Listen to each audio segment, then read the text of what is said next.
Allora, Paolo Pizzolato. Io penso anche a titolo personale questa sera di dover chiedere scusa a tutti gli italiani e a tutti i veneti. Devo chiedere scusa perché non capisco nemmeno di cosa stiamo parlando questa sera. Ci stiamo trovando di fronte a delle realtà che sono assolutamente innaturali.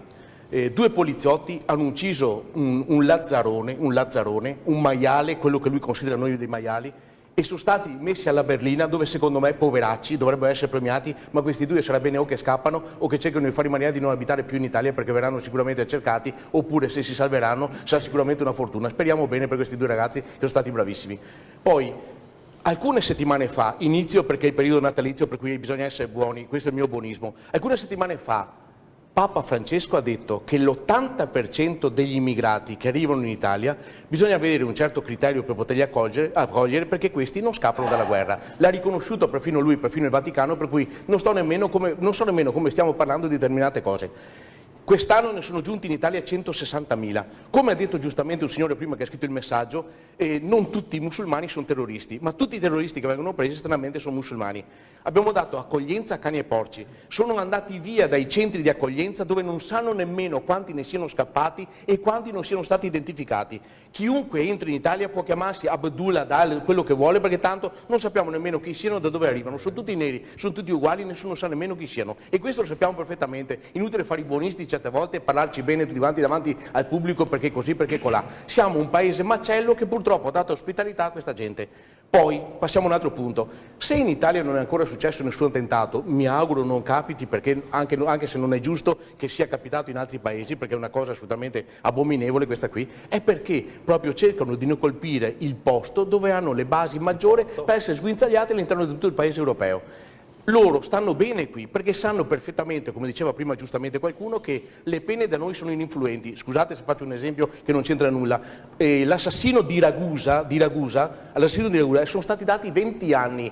Voi avete sentito che non è soggetto al carcere, ma è soggetto solamente al controllo da mezzanotte fino alle 6 di ogni giorno. Cioè, potevate dirlo che se lo sapevo prima, anch'io commettevo qualche omicidio, ero sereno tranquillo, vivevo a casa mia, il giorno dopo parto per andare al mare e sono anche seguito dai centri sociali, dai servizi sociali, perché così cerco di avere anche qualcosa da parte.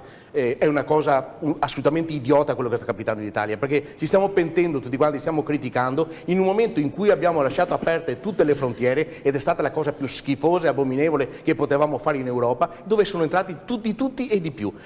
Quando andiamo fuori in strada, quando andiamo fuori dal nostro appartamento, non sappiamo chi troveremo, non sappiamo se qualcuno ci ammazza. Andiamo al mercatino di Natale, uno mi schiaccia perché sono lì a fare piccole spese e mi preparo con lo spirito natalizio. Cioè, ma cosa stiamo dicendo?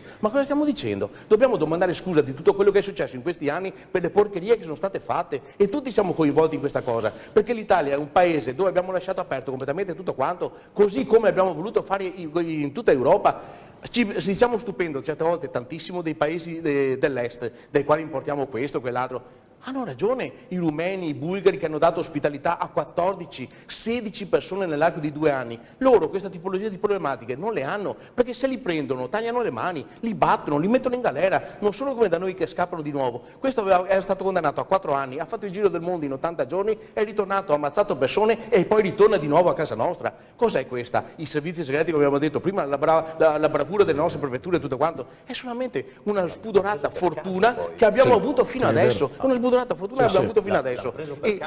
L'hanno preso per caso perché qualcuno ha detto una segnalazione per cui qualcosa si è accorto. Sono stati bravi i 2 ragazzi anche che l'hanno ammazzato, perché questo usciva, veniva fuori dai carceri, questo qui di nuovo, e rifaceva quello che ha fatto, così come è successo.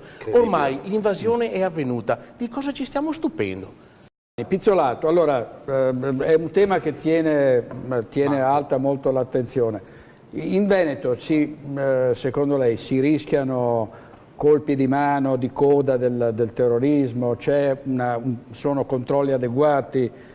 I controlli adeguati in Italia ci sono, ma sono talmente bassi che sorrido a questa domanda. Sono talmente bassi perché, come ho detto prima, secondo me è proprio il covo in genere il paese adatto per fare terrorismo questo.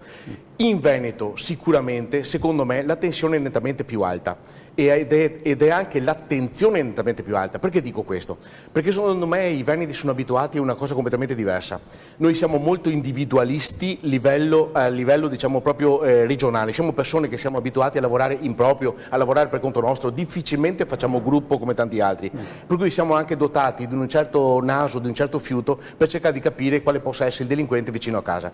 Cosa succede però? Non siamo così preparati per fare gruppo e fare in maniera di poter segnalare quello che effettivamente avviene. Infatti tante rapine, tanti purtroppo eventi malavitosi che avvengono succedono soprattutto perché non ci diamo una mano fra di noi. Secondo me il Veneto è una regione dove è stato puntato proprio da parte dei terroristi un qualcosa di forte, un qualcosa di particolare, perché è una parte del nostro paese che è abbastanza ricco, per cui secondo me loro fanno anche in maniera di questa ricchezza di poterla sfruttare per poi recarsi all'estero e fare gli attentati che vogliono. Vorrei dire questo. Sì. Secondo me a livello anche veneto noi come paese, come regione dovremmo alzare un momentino più la testa. È vero che è una cosa controproducente quella che sto dicendo, è una cosa pericolosissima. Dovremmo alzare un po' di più la testa e avere il coraggio di più di difendersi. L'ultima puntata sono stato qui e abbiamo avuto ospiti da Vicenza, chi si era difeso in maniera adeguata secondo me durante una rapina che aveva anche ucciso un malvivente dove per ridicolaggine nazionale è stato chiesto alla famiglia praticamente un rimborso. Secondo me questo è il momento proprio di alzare la testa. Io faccio parte di un movimento indipendentista, per cui lo dico anche con molto orgoglio. Sarebbe il caso proprio di fare in maniera che tutti noi facciamo sì poter alzare la testa e di difendersi, e soprattutto fare in maniera di non pensare che ogni volta che ci difendiamo noi andiamo incontro a qualcosa di particolarmente gravoso, perché bene o male nel momento esatto in cui facciamo gruppo e tutti iniziano a difendersi qualcosa deve capitare, i prefetti devono arrendersi, i magistrati dovranno arrendersi a questa evidenza, anche perché purtroppo quello che succede in questo momento è che la disgrazia e l'evento malavitoso solitamente capita sempre esclusivamente alle famiglie povere o alle persone normali. Nel momento esatto in cui dovesse esserci un attentato pericolosissimo, diciamo a livello nazionale o a livello veneto, sicuramente a livello, soprattutto a livello di persone influenti o persone di una certa caratura, cambierebbe completamente tutto. Vorrei però fare un passaggio di pochissimi minuti relativamente a un argomento che abbiamo trattato prima, che è il mio ramo praticamente. Qua abbiamo parlato di banche, proprio direttore, pochissimi minuti. Lei lavora in banca? Io lavoro in banca, sono dipendente di banca, per cui io lavoro in una banca di credito cooperativo. Quando abbiamo parlato prima del Monte Paschi, dei 20 miliardi che sono stati sborsati da parte del governo, dobbiamo pensare che questi 20 miliardi servono anche per salvare Banca Popolare Vicentina e Veneto Banca. Questo non è per dire che il governo è stato bravo, questo è per dire a qualcuno di testone che in questo momento ci sta ascoltando o guardando che i 20 miliardi che il governo ha sborsato, ringrazio di cuore perché essendo dipendente bancario sicuramente avranno salvato qualche sedere a qualche dipendente bancario bravo che ha casa famiglia, che è monoreddito, per cui questi ragazzi continueranno a lavorare. Questi 20 miliardi sono soldi dei cittadini italiani, non sono soldi dello Stato, sono soldi che tutti noi abbiamo pagato. Oltretutto, io parlo della mia piccola banca di credito cooperativo, così è successo per altre migliaia di banche. La mia banca quest'anno ha sborsato 1,3 milioni, 1,4 milioni, 1,5 milioni per salvare prima Banca Etruria, poi Monte Paschi. Noi come banca abbiamo fatto quest'anno, così come tante altre, ripeto, un utile piccolissimo. Siamo guardati con il binocolo proprio con una lente di ingrandimento da parte della Banca d'Italia per aver fatto un utile piccolo, ma non perché non eravamo in grado di fare utile o perché andavamo male, perché abbiamo sborsato i soldi per salvare banche grandi. Ma queste banche grandi qui, 2 anni fa il Monte Paschi era già in netta difficoltà, era la Banca Toscana, la Banca di Firenze, la banca che è stata salvata e dove tutti quelli che appartenevano al CDA o alla presidenza di questa banca sono stati riciclati all'interno di altre banche e porteranno fra un po' di anni la medesima problematica che è successa a Monte Paschi. L'amministratore delegato che ha distrutto MPS, adesso l'hanno messo amministratore delegato di Veneto Banca. Di Veneto Banca, ecco. Da tenere conto questo. Hanno preso Dracula e l'hanno mandato al centro trasfusioni. Ecco, una cosa di una gravità unica è questa. L'ultimo passaggio, poi lascio la parola a tutti gli altri, vi chiedo scusa, anzi. Sì. E i veneti tacciono.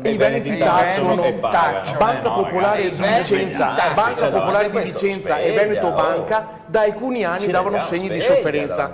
Monte Paschi con il buco di 20 miliardi e qualcosa di meno, perché ripeto un po' di miliardi servono per queste banche. Devo chiedere una cosa, ma scusatemi, ma dov'era la Banca d'Italia? Perché No, è pericoloso. Non ha mai controllato. È pericoloso quello che io sto dicendo, perché lavoro in banca, ma dico fino a che punto arrivano a questo momento i controlli che poi vengono tanto vantati. E poi l'ultima cosa bisogna dire questo: guardate che la Germania sta distruggendo le banche, soprattutto perché cerca di fare in maniera di finanziarle in maniera veramente bassa le nostre, proprio per far sì che un giorno possa aggredire queste banche con i mezzi loro che sono potentissimi rispetto alle nostre e accapararsi le quote azionarie dei nostri istituti. Questo da dire agli italiani, i veneti che ci ascoltano. Però scusate, quelli che hanno rubato erano tutti veneti. Senza ombra di dubbio, senza ombra di dubbio. Dimentichiamoci, quelli che hanno rubato, quelli che hanno truffato 219.000 persone erano veneti, che hanno ai propri concittadini Dobbiamo andare hanno in organizzato pubblicità. delle truffe. Cioè, va Dobbiamo- bene cercare il nemico fuori, ma Vabbè. prima di tutto si fa pulizia in casa e da lì poi ripartiamo. Dobbiamo andare in pubblicità, siamo oltre il limite, qui i terroristi vanno e vengono, tanto nessuno li ferma. Era un titolo tra quelli che avevamo pensato, vanno e vengono, non è male. Ci vediamo tra pochissimo, state con noi, continuiamo a parlare dei temi che abbiamo affrontato.